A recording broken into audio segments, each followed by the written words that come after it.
Assalamualaikum warahmatullahi wabarakatuh. Perkenalkan, saya Siti Nurhayati Jana dengan NIM 2306051101199. Pada kesempatan ini, saya akan mempresentasikan simulasi strategi manajemen proyek dengan tingkat keterampilan tinggi melalui studi kasus proyek Care AI.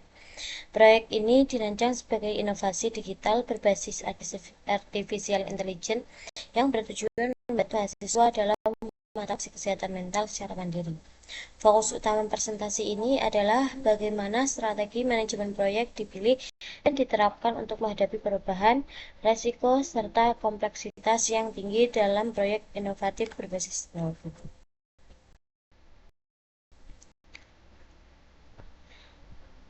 Eh, Latar belakang proyek ini berangkat dari meningkatnya masalah kesehatan mental dari kalangan mahasiswa. Banyak mahasiswa mengalami stres akademik, kecemasan, hingga tekanan sosial.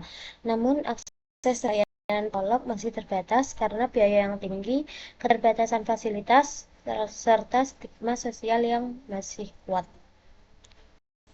Di sisi lain, perkembangan teknologi artificial intelligence membuka peluang baru untuk menyediakan layanan yang lebih mudah diakses dan terjangkau. Oleh karena itu, dikembangkan proyek Mincar AI, yaitu platform digital berbasis AI yang mampu mendeteksi kondisi emosional pengguna, memberikan rekomendasi organis, serta menyediakan chatbot pendamping awal sebelum pengguna mengakses layanan profesional. Proyek ini dirancang seolah-olah benar akan diimplementasikan oleh organisasi nyata. Berikutnya analisis ketidakpastian. Proyek Mincare AI berada pada lingkungan dengan tingkat ketidakpastian yang tinggi. Yang pertama, kebutuhan pengguna bersifat dinamis dan subjektif karena kondisi mental setiap individu berbeda dan sulit diprediksi sejak awal. Yang kedua, teknologi yang digunakan, misalnya natural language processing dalam konteks kesehatan mental, tidak harus sehingga terdapat ketidakakuratan sistem. Yang ketiga, proyek melibatkan banyak pemangku kepentingan seperti universitas, sekolah, tim dan pemerintah sebagai regulator. Perbedaan kepentingan ini meningkatkan kompleksitas mengambil keputusan. Selain itu, terdapat kepentingan regulasi terkait perlindungan pribadi serta resistensi budaya terhadap penggunaan AI dalam isu digital. Berdasarkan analisis tersebut, proyek dikategorikan sebagai proyek dengan kompleksitas dan ketidakpastian tinggi. Selanjutnya adalah pemilihan pendekatan untuk mengelola data tersebut. Dilakukan evaluasi terhadap 4 pendekatan manajemen proyek, yaitu prediktif, agile, kemudian ada hybrid dan adaptif. Pendekatan prediktif kurang sesuai karena membutuhkan kebutuhan yang stabil sejak awal. Itu menawarkan fleksibilitas, namun masih memiliki keterbatasan dalam pengendalian jangka panjang. Untuk hybrid memberikan keseimbangan tetapi meningkatkan kompleksitas manajemen. Oleh karena itu, dipilih pendekatan adaptive project management karena pendekatan ini memandang proyek sebagai proses pembelajaran lanjutan. Dalam pendekatan adaptif, arah proyek dapat berkembang berdasarkan data nyata dan feedback pengguna, sehingga risiko kesalahan perencanaan dapat diminimalkan. Pendekatan pendekatan ini sangat relevan untuk proyek berbasis AI yang membutuhkan eksperimen dan interaksi berulang. Siklus hidup proyek.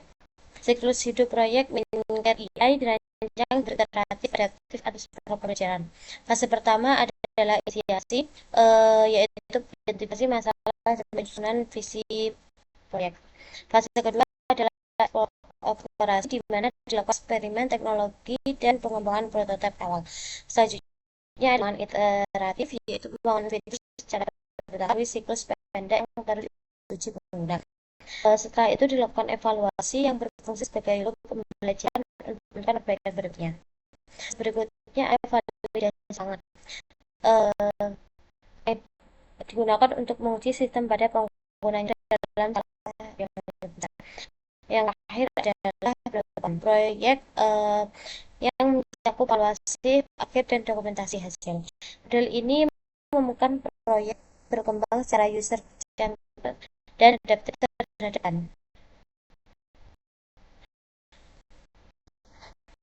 Risiko mitigasinya karena sifat proyek yang inovatif, manajemen risiko menjadi penting dalam strategi proyek. Risiko utama meliputi ketidakakuratan AI, kemudian perubahan kebutuhan pengguna, keamanan sensitif, keterbatasan data bagian, serta resistensi pengguna terhadap AI. Kemudian validasi yang dilakukan melalui validasi oleh tenaga profesional, iterasi pengguna, iterasi pengujian secara berkala, penerapan integriti dan prinsip privasi by design, serta edukasi pengguna untuk meningkatkan kepercayaan terhadap sistem. Dalam pendekatan aktif, result tidak hanya dianalisis di awal proyek, tetapi dibahas secara berkelanjutan sepanjang siklus pengembangan. Kemudian simulasi proyek. Dalam simulasi proyek diasumsikan terjadi perubahan regulasi yang mewajibkan keterlibatan tenaga profesional dalam layanan kesehatan mental berbasis AI. Perubahan ini berdampak pada jadwal proyek yang bertambah, peningkatan biaya operasional, kemudian ada perubahan root sistem. Dengan pendekatan adaptif, proyek tidak perlu diberhentikan, melainkan diarahkan ulang menjadi model layanan hibrid di mana AI berfungsi sebagai pendukung tenaga profesional bukan sebagai pengganti. Hal ini menunjukkan bahwa strategi aktif mampu merespon perubahan besar tanpa memulai proyek dari awal. Kemudian terakhir adopsi KRIS.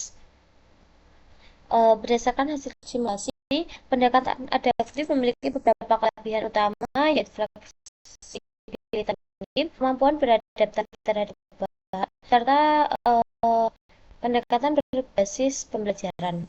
Namun pendekatan ini juga memiliki batasan yang terutama pengendalian jadwal yang sulit dibandingkan pendekatan tradisional. Selain itu, keberhasilannya sangat bergantung pada kualitas proyek. Secara keseluruhan, pendekatan adaptif ini strategi yang sesuai supaya proyek inovatif berbasis AI dengan ketidakpastian tinggi seperti Mindcare AI. Proyek ini menunjukkan bahwa keberhasilan manajemen proyek modern tidak hanya ditentukan oleh baik rencana dibuat, tetapi oleh kemampuan tim dalam belajar, beradaptasi, dan mengambil keputusan strategis di tengah perubahan. Sekian persen dari saya. Wassalamualaikum warahmatullahi wabarakatuh.